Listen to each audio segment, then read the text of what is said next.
How did I get into burlesque? I started pole dancing in 2005 with Pink Kitten Dance School. I'd moved back to the UK. I moved back to Bristol from New Orleans. I was a little bit bored. I felt like my world had gone from being very, very big to being very, very small. 3 of us from that group decided we had such a good time that we'd keep doing it, but it was harder to get a hold of podium poles. So we just did it as burlesque.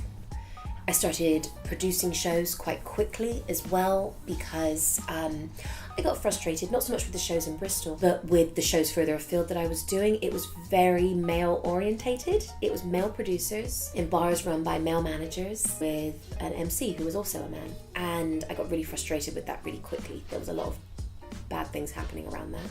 My now husband is a DJ. I produce the show, still do generally dance in it as well.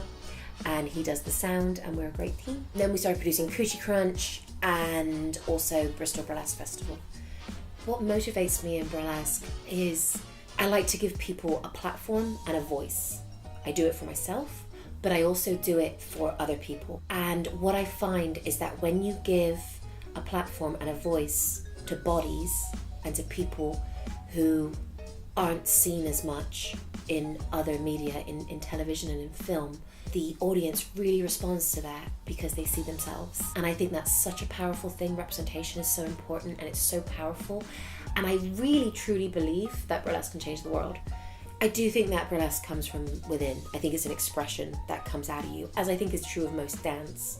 Being pregnant and being a burlesque dancer has been super fun, but as comfortable as I am in my own skin, I don't think I've ever been as comfortable as I am right now.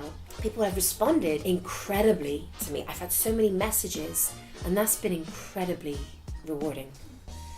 The truth is that you're very vulnerable on stage. Whilst I don't believe that burlesque dancers are sex workers, those that are exclusive to burlesque, we are adjacent to the sex work industry, and so I think it's really important that we elevate those voices. There can be a certain amount of exploitation in burlesque, but in my experience, no more or less than in any other creative industry.